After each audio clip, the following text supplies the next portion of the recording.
नमस्ते। आप सभी से अनुरोध है कि कृपया हमारी चैनल को सब्सक्राइब करें, वीडियो को लाइक करें और हमारे धर्मापणा मर्चेंडाइज स्टोर पर अवश्य जाएँ और वहाँ जो आपको उपलब्ध वस्तुएँ दिख रही हैं, उनको ज़रूर खोजबीन करें उनकी।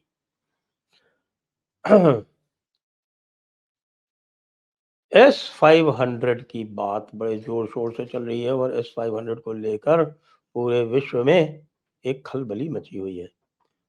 पुतिन आज पहुँच रहे हैं और पुतिन के पहुँचने के साथ-साथ ही 2 दिन में काफ़ी बड़ी-बड़ी बातें होने वाली हैं और उन बातों में मैंने पहले भी आपको कहा था कि जो सबसे मुख्य बात होने वाली है वो है S-500।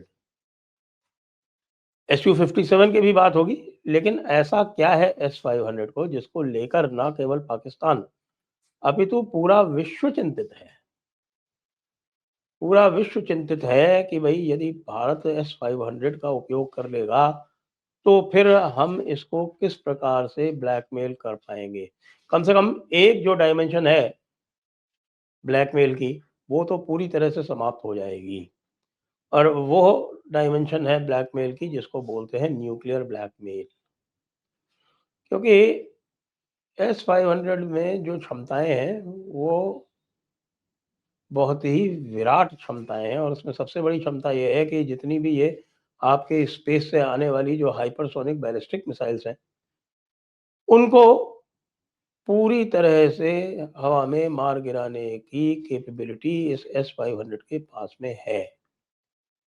आप जानते हैं इस तरह की हाइपरसोनिक मिसाइल पाकिस्तान लेने का प्रयास कर रहा है, इस तरह की हाइपरसोनिक बैलिस्टिक मिसाइल्स चाइना के पास तो पहले से हैं ही और यूएस जो है वो इधर-उधर उसको चुपके से स्मगल कराता रहता है और सबसे बड़ा जो लीवरेज पाल रखा है अमेरिका ने भारत के ऊपर ट्रेड के अलावा, वो ये है कि भई पाकिस्तान को एडवांस आर्मामेंट्स इस तरह के दे दो जिससे कि न्यूक्लियर थ्रेट इतनी बढ़ जाए भारत के ऊपर कि भारत जो है वो अमेरिका को राम-राम करने के लिए विवश हो जाए। भारत इस चक्कर में पड़ता नहीं है, पहले भी नहीं पड़ता था। तो भारत ने अपनी जो ऑफेंसिव और डिफेंसिव कैपेबिलिटी जो बनाई है, उसमें S-500 पूरी तरह से फिट होती है। Su-57 भी फिट होता है, लेकिन Su-57 के साथ प्रॉब्लम ये है कि Su-57 के जो स्पेसिफिकेशंस हैं, वो हमारा जो स्वयं का जो AMCA है, उससे हल्के हैं, लेकिन हमारा AMCA जो है वो 2035 तक वायुसेना में आ नहीं रहा। तो ये 2035 का जो स्टॉप गैप अरेंजमेंट है, इसमें क्या किया जाएगा? उसके लिए Su-57 की बात हो रही है कि भई 3-4 स्क्वाड्रन Su-57 के ले लिए जाएँ। अब भारत 3-4 स्क्वाड्रन की बात कर रहा है, लेकिन रशिया कह रहा है कि भैया 140 लो तो हम तुमको सब कुछ दे देंगे, तुमको पूरी टेक्नोलॉजी दे देंगे, ट्रांसफर ऑफ टेक्नोलॉजी कर देंगे, उसके अलावा तुमको हम इसका आईपीआर भी दे देंगे, यानी इंटेलेक्चुअल प्रॉपर्टी राइट, इसका सारा हम आपको दे देंगे। आप इसको बाद में जैसे भी चाहें दूसरी जगह बना के बेचें। ये उसी तरह की बात है जैसे आपके आर्मीनिया कर रहा है। आर्मीनिया को रशिया से सुखोई विमान मिला करते थे, लेकिन रशिया जो है यूक्रेन युद्ध में जब से उलझा है, तब से वो उनकी ज़रूरतें पूरी नहीं कर पा रहा है, तो उन्होंने भारत से कहा है कि ये सुखोई आप अपने यहाँ बना के हमको दे दीजिए। भारत के पास ये कैपेसिटी है कि भारत के यहाँ सुखोई जो है वो पूरी तरह से स्वयं की टेक्नोलॉजी से जो ट्रांसफर ऑफ टेक्नोलॉजी हुआ है उससे बनते हैं। Su-57 वाले नासिक में आकर जो भारत ने फैसिलिटी डेवलप की है वहाँ पर वो उसको इंस्पेक्शन भी कर गए हैं और कह रहे हैं कि भई कोई 40% इसमें फेर-बदल करके इसको Su-57 के प्रोडक्शन के लिए पूरी तरह से उपयुक्त बनाया जा सकेगा। Su-57 में क्या ख़ास बात है? Su-57 में कम से कम पाकिस्तान के जो रडार हैं और मैं मानता हूँ कि चाइना के भी जो रडार हैं, जो चाइना की जो डिटेक्शन कैपेसिटी है, वो उसने करीब-करीब पूरी की पूरी पाकिस्तान को दे रखी थी और उससे ये सिद्ध हुआ कि चाइना के पास भी इनकी डिटेक्शन कैपेसिटी नहीं है क्योंकि वो ब्रह्मोस को डिटेक्ट नहीं कर पाए। वो ना केवल ब्रह्मोस को डिटेक्ट नहीं कर पाए, वो जो दूसरे जो है हैमर हमारा जो है और और उसके अलावा स्कैल्पेल जो है, उनको भी डिटेक्ट नहीं कर पाए और पूरी तरह से उन्होंने मार खाई, पूरी तरह से मार खाई। तो उसके बाद फिर वो ये कोशिश कर रहे थे कि साहब कि हम किसी तरह की एक हाइपरसोनिक बैलिस्टिक मिसाइल बना लें। हाइपरसोनिक बैलिस्टिक मिसाइल वैसे तो एस-400 में भी वो कैपेसिटी है। भारत के पास अपना अलग से डिफेंस है उसका, जिसको पृथ्वी एयर डिफेंस कहते हैं, जिसमें पीएडी और एएडी बोलते हैं, पृथ्वी एयर डिफेंस और एडवांस्ड एयर डिफेंस। उसमें पृथ्वी एयर डिफेंस जो है वो स्पेस में जाके मार करती है और जो मिसाइल होती है उसको बैलिस्टिक मिसाइल जो होती है, अ, जो कि उसकी जो ट्रैजेक्टरी होती है वो यूँ होती है, यूँ। यानी आप नीचे से उसको छोड़ेंगे, वो स्पेस में जाएगी, फिर स्पेस से फिर वो नीचे आएगी और जब वो वापस एंटर करेगी तो वो हाइपरसोनिक हो जाएगी। उसके अलावा क्रूज़ मिसाइल्स हैं, जो हाइपरसोनिक क्रूज़ मिसाइल्स पाकिस्तान के पास तो है नहीं, चाइना के पास है। तो ये hypersonic missiles, hypersonic cruise missiles को भी बहुत अच्छे तरह से डिटेक्ट करके और उनको नष्ट कर सकती है। एस-400 क्या कर सकती है वो हम दिखा चुके हैं। एस-400 ने 314 किलोमीटर की दूरी पर इनका जहाज़ उड़ा दिया था और उसके बाद जहाज़ उड़ने बंद हो गए थे पाकिस्तान में। इनके सारे जो भी फाइटर एयरक्राफ्ट और जो सपोर्ट एयरक्राफ्ट हैं, जैसे एयर फ्यूएलर एयर टैंकर रिफ्यूएलर्स हैं, या फिर आपके एवॉक्स टाइप के हैं जो एडवांस वार्निंग सिस्टम्स वाले जो जहाज़ हैं, वो सब उड़ने बंद हो गए थे। एक F-16 को तो टेक ऑफ करते ही उड़ा दिया गया था, इसलिए F-16 भी उड़ने बंद हो गए और जो बाकी इनके जो जहाज़ हैं, ये JF-17 वगैरह, ये सारे उड़ने बंद हो गए, पूरी एयरफ़ोर्स ठप हो गई थी। इसीलिए तो भागे थे ना, ऑपरेशन सिंदूर में जो ये भाग के गए थे कि भैया हमको रोको, हमको इनको किसी तरह से रोको, नहीं तो हमको न्यूक्लियर चलाना पड़ेगा। भारत ने कहा न्यूक्लियर चलाओ,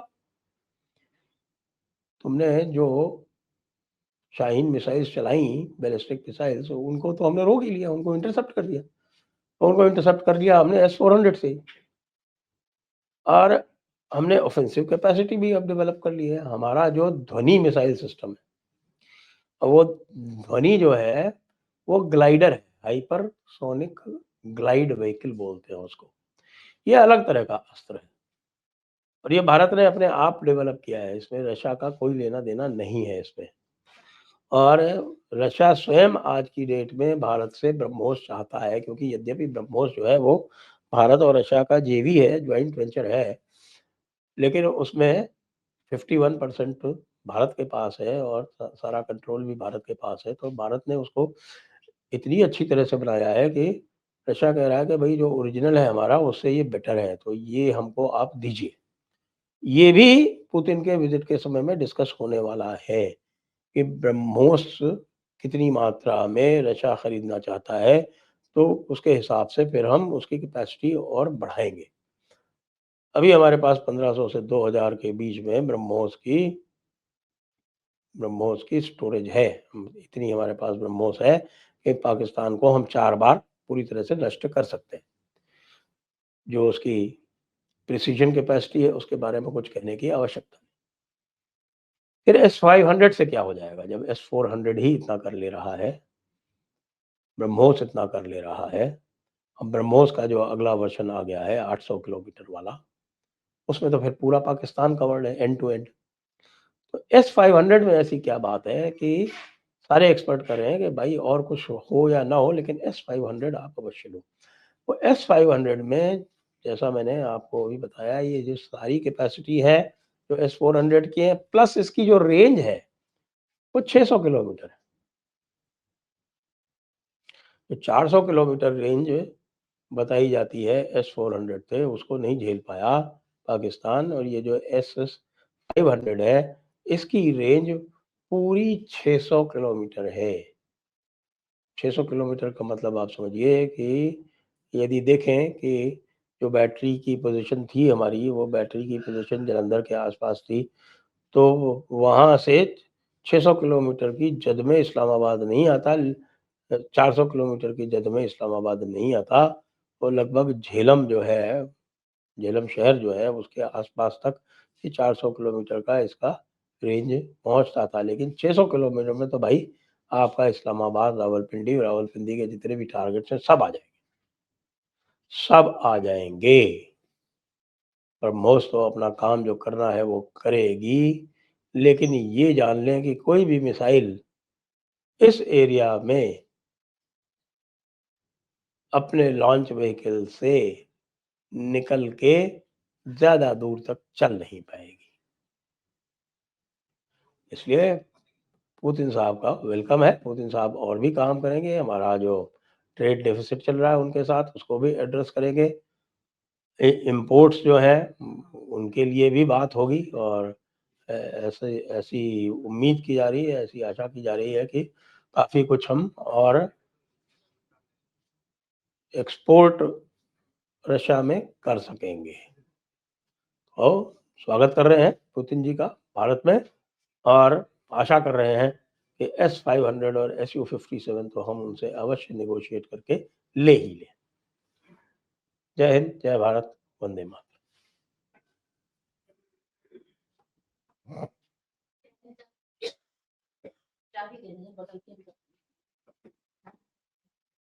तो वो पहले ही माँग लेती मुझसे तो।